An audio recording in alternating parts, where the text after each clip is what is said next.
Now let's take a look back at what we've got on our website and see how we can use some of the knowledge that we learned about positioning in order to make this website look the way that we want it to.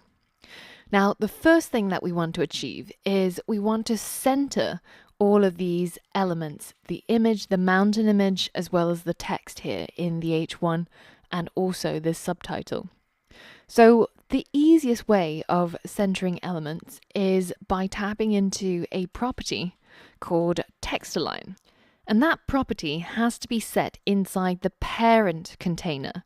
So in this case, either in the top container or inside the body. So I'm just going to go ahead and center everything on screen by tapping into the body selector and saying text align center.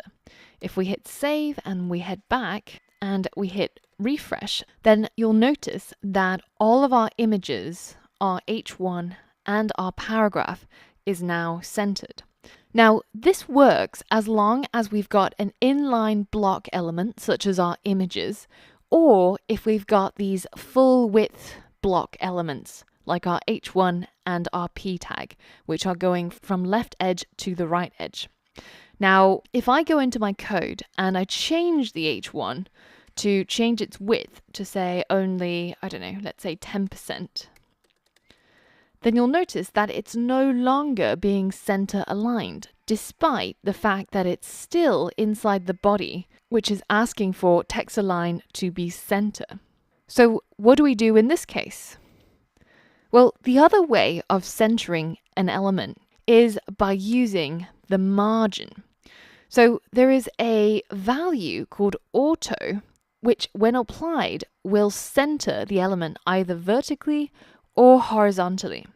So in this case, if we're looking for horizontal centering, then we can say that the margin top is 0, the margin right is auto, the margin at the bottom is also 0, and the margin on the left is again auto. So I'm going to delete this margin top here and hit save.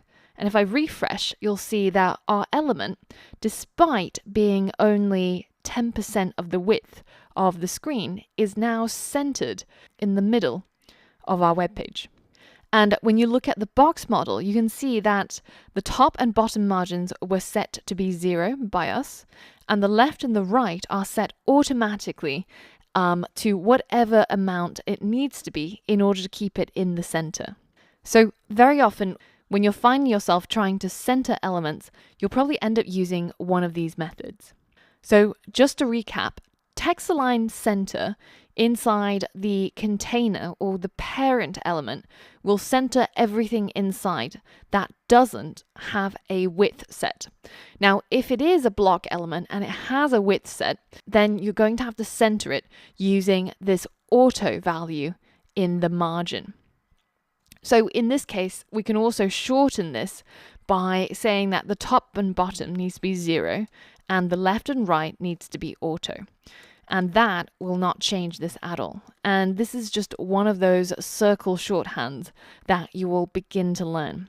And if you've forgotten how that worked, or if you're interested in learning more, then you can always check out the CSS docs on MDN for the margin, where they go through each of these, where if you only have a single value after margin, then that's all 4 sides. If you have 2, then that's top and bottom and left and right. If you have 3, then it's the top, left and right, and bottom. And if you have all 4, then that's just all 4 sides in a clockwise direction. So if you get confused or if you forgot how that works, then have a look over there. Now I'm actually going to undo and I'm going to revert back to margin top being 0 and text align being centered. And you'll see that this is what it will now look like. Now, the next problem we need to tackle is that these 2 images are acting as if they are inline blocks. And the cloud, because it's in the flow of the HTML file, is affecting the layout of the mountain. More specifically, I want this mountain to be right in the middle, and at the moment it's being pushed to the right by that cloud. So in order to fix this, we have to take this cloud out of the HTML flow. And once we've done that, then the mountain will go back to being centered. So can you remember how we can take an element out of the HTML flow by changing one particular CSS property. That is, of course, the position property that we're going to change. And we're going to change it from its current value, which is static, to absolute. And that is how we're going to remove it from the HTML flow. So inside our index.html, I'm going to give a class to our bottom cloud, and I'm going to call it bottom cloud. And while I'm here, I'm going to give a class to our top cloud, and I'm going to hit save. We're going to head back over to our styles.css, and we're going to target that bottom dash cloud, and I'm going to set its position to absolute. Now, if I hit refresh, you can see that that cloud has been taken out of the flow, and it's kind of being placed more or less randomly on the screen. But more importantly, our mountain is now bang in the middle of the file, and this is exactly the layout that I want for it. So the next part is a challenge. And this is what you want to end up with if you manage to complete the challenge successfully. We've got our top cloud that's on the right and a little bit above the H1. And we've got our bottom cloud that's on the left and just between the text and the mountain image. And they are both taken out of the flow of the HTML document. So pause the video and give that a go now. Now, how did that go? So firstly, our bottom cloud at the moment has an absolute position. Now, in order to position it relative to something, one of its parents has to have its position set as relative. And if we don't, then it will be relative to the body. So in our case, I want us to be able to position our bottom cloud relative to this entire top container. So I'm going to set the position of our top container to relative.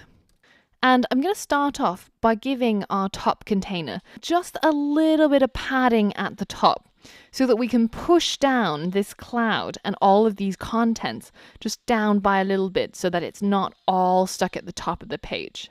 So to do that, we can add a padding top of 100 pixels, and that just pushes everything down a little bit.